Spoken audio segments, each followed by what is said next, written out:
Back with you in Tuscaloosa. We're in the Mal Moore building, and the guy who I've been here a long time. A lot of athletic directors. Mal Moore has a great legacy here. Greg Byrne is the athletic director. He joins us on set here in Mal Moore's building. He's got the name on the building here, and I know Coach Moore meant a lot to this place, but to the job that you fill.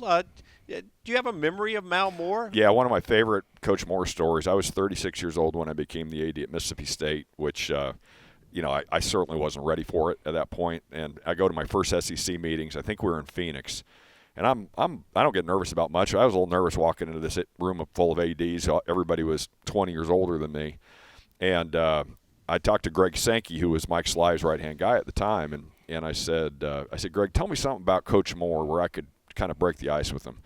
And he said, Coach Moore does a wonderful job in the room. Sometimes his phone will ring in the middle of the room, though. So I said, I got it. So I go up to Coach Moore, and I said, hey, Coach Moore, it's Greg Byrne. I'm new AD at Mississippi State. And he's like, oh, yeah, I know who you are, Greg. And I said, I'll make a deal with you. And he said, what's that? I said, as long as I can ask you anything I want to about being an athletic director so I can learn from you, I'll make sure your phone never rings during the SEC AD meetings because I've heard it rings occasionally. And he laughed. He said, partner, you got yourself a deal. So Mal and I love the man. And when Regina and I had this opportunity 7 years ago now, hard to believe. Wow. Yeah, that we stood right here and got introduced. And, it's been a dream, and at a place as special as what the University of Alabama is. Every single day I can tell you, try to think how can we make sure we represent this university in the manner it deserves to be represented, and following Coach Battle and Coach Moore, and Bear Bryant was the AD at one time. Coach Bryant was. So it's an honor. Dunaway started the show by Jackson Dart. Ole Miss quarterback's got a new NIL deal with, is it Nichols Jet? Nichols Air, yeah. Yeah, I've never heard of Nichols Air. We hadn't heard of it, but he's got a nice little NIL deal there. And there's a theory out there that there are some established coaches that are getting out of college football and they want to go to the NFL. They want to become coordinators. They don't want to deal with NIL. From an athletic director standpoint, how difficult is NIL right now? NIL is challenging, to say the least. Listen, there's been some really good stories. Bryce Young is one that's brought up about what's taking place. Montana Fouts, where they have their market power has earned them great opportunities, partly because they're at the University of Alabama, right? And those are great, and we want to continue to make sure those opportunities are out there. The challenge right now is when states are doing their own thing, right? When things are completely unregulated and from one state to the other, and it just creates and people sometimes push back on it, but it's the God's honest truth. It is unsustainable. And we are passionate about having broad-based programming here at the University of Alabama, having the Olympic sports, supporting the Olympic movement. That's not just the University of Alabama. And it's something that we need to create a model soon. And I know people are working on it, and I've been part of some of those conversations, and Dr. Bell has been a great leader, our president, through that.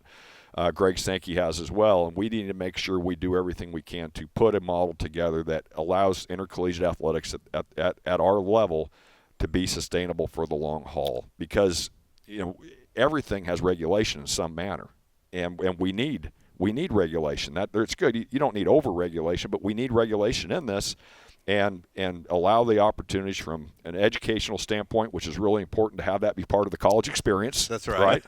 And then from an athletic standpoint, from a social standpoint, we do a really good job at the University of Alabama in those areas, and we want to make sure that we continue to do that, but we can't do that without support and some regulations that give us a level playing field so everybody knows that one state's working the same as the other. Greg Byrne is with us, the Alabama Athletics Director. In the event players became actual athletic department employees, does that complicate it more? Does that clean some up? There's certainly complications, and not just athletics; it's campus-wide. And I do think the idea of college athletics, there's a lot of pressure. You want to win, you want to be at the highest levels, and there's nothing wrong with competition. That's a good thing. It's good for a young person to learn how to deal with competition. That helps develop who you are. But at the same time, too, we are there's a lot of grace in our world, right? Because I know when we were 18 years old, we all made good decisions every day, right? Oh, yeah. And we allow young people to come in and develop who they are Now, and in that environment, they're going to allow to be able to develop and grow. I mean, Coach Saban and I've talked all the time about the importance of development at this time and sustainability and making sure that they're in an environment that allows them to grow, learn from mistakes, and develop to the best of their abilities. The college years are critical for that.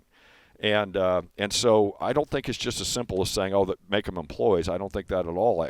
But what I do think is to create a model for college athletics that we all know what the rules are, that we all can follow those rules, and having some guardrails on what's taking place from an NIL standpoint is going to be very important for that. And I would imagine there are, across the country, hundreds of boosters and friends of programs and donors to universities that also would love to see some guidelines, because they are giving generously for buildings on campus, from libraries to softball complexes, and now you're asking them also to help with this and that. At some point, they would love some guidelines, I would imagine. Yeah, they would. I think that when you talk about it and when they see legitimate NIL opportunities for the young people out there, I think they celebrate that. I think they think that's a good thing. I also know when it's just when there are efforts to just say, hey, straight pay for play, that's not something I think that a lot of the boosters are necessarily embracing at the levels of what you sometimes hear out there publicly. Right. I tell the story, and there was an agent out there a few months ago that did a story that said, I've got so many $1 million offers for my clients, and people took that. I heard a person or two say, "Wow, that's unbelievable! I didn't realize that." It's like, have you ever heard of marketing? That's right. Do you think that's 100% accurate? That's right. And because, listen, and I've said this before, and it gets a little bit of coverage, but not a lot. At Alabama, what we spend on a young man or young woman who's on a full ride scholarship, not counting a dollar in salaries, okay? What we spend on academically, athletically, and socially is up over $190,000 a year. Per athlete. Okay. Per athlete. Wow. Yeah. Per year.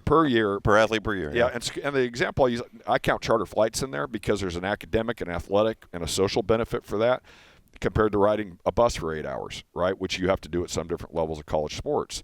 And so our investment in our young people to develop them to their highest levels of their abilities, we take a lot of pride in that. And sometimes you'll hear, well, you shouldn't invest in facilities and all these different things.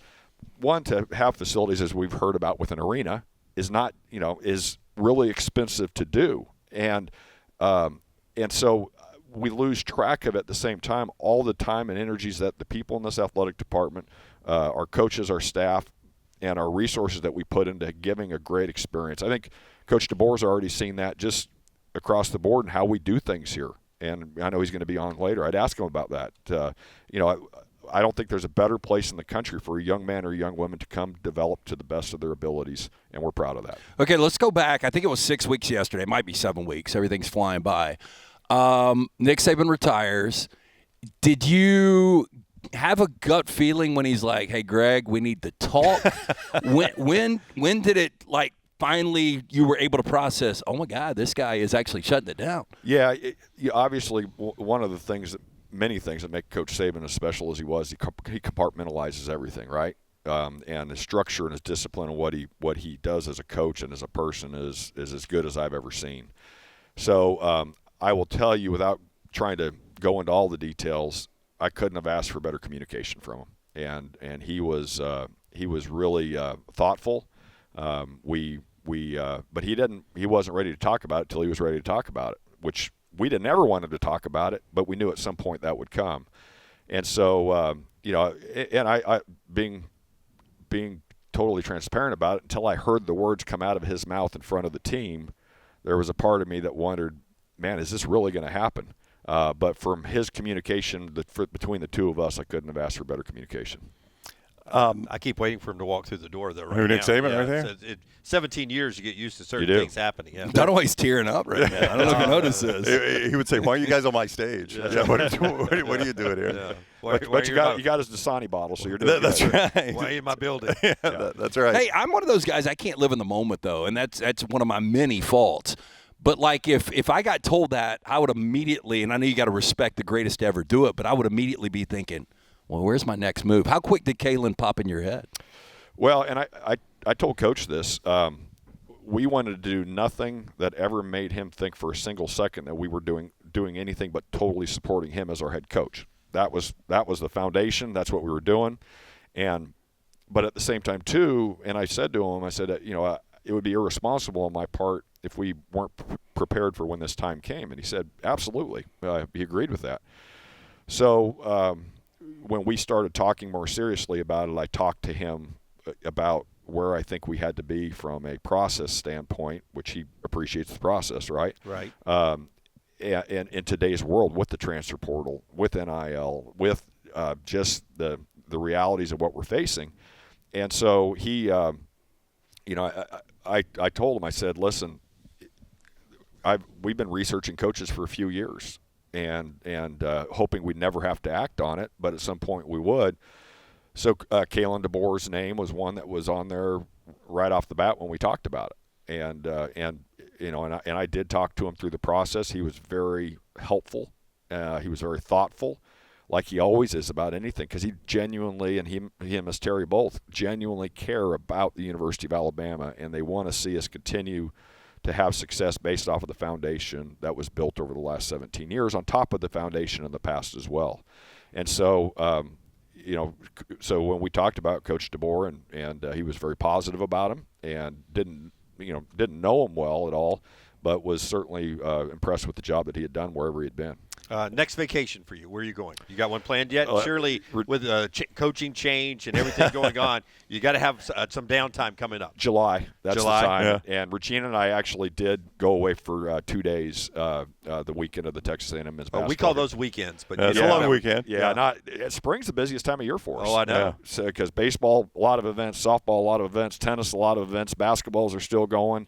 And I just talked to Rob Vaughn, our baseball coach, this morning, and we won yesterday in Birmingham, but it was a close game. And I said, hey, you're not going to see me a whole lot because of basketball over the next month, but once we get through March and the first couple of weeks of April, I'll be here out of the ballpark. Are you obliged to send a text or make a call to every coach that has a win? Well, you want to make sure you do it when they lose too. Okay, you do. That's right. Yeah. So every day you're in contact with at least one quick text. Hey, great job. I probably don't bat 1,000 on getting to every coach every game, but I make sure they know we're watching, that we're supporting, that we care about what they do. And then when July comes, Regina and I have discovered going up to the mountains of North Carolina and just absolutely love it up there. So we'll get there this July. But literally a couple summers ago, I went to Europe during the summer. I came back because I did at the very end of July. I came back exhausted, and so then I had to start the year exhausted. So it's really important that we do. Well, you know what you need? You need a quarterback that's got a jet deal. Yeah. So Nichols Air did a deal. Nichols with him, Air, that's right. Yeah. Wow. Greg's gears returning. I can tell. And your wife's going to go full circle with you. As soon as you walk into that cabin, she's going to go, I'll tell you what I'm going to do. I'm going to make a deal with you. I'm going to make it so your cell phone doesn't ring during this whole trip here. I'm all for that. Yeah, that's absolutely a good thing. And in fact, I do put it back in another part of the house so I don't hear it and just take yourself off of it, right? Hey, can we note the fact that we went an entire interview with you without asking about a new arena? I'm the only one that brought it up, right? I know. I think that's a first for us. Yes. So no new arena questions. We're still. Do you want to announce something? No, but I will tell you, our fundraising staff continues to do a really good job. I know sometimes people think that $100 million is, that's pocket change. Well, that's what Lance says. Yeah. Well, we want to know what naming rights would cost us. Well, I tell you, let's talk about it. We could get it done for $60 million. Yeah, $60 million. I mean, it's already a circle. It fits perfect. That's right. Right at midcourt. We'll put it up on the roof. Can we put it on a credit card? Sure, checks in the mail. You see who handles the credit card. He's Alabama Athletic Director Greg Byrne. We'll continue our conversations with all the folks, including new offensive coordinator Nick Sheridan, who's up next with us as we're live on campus in Tuscaloosa right here on The Next Round.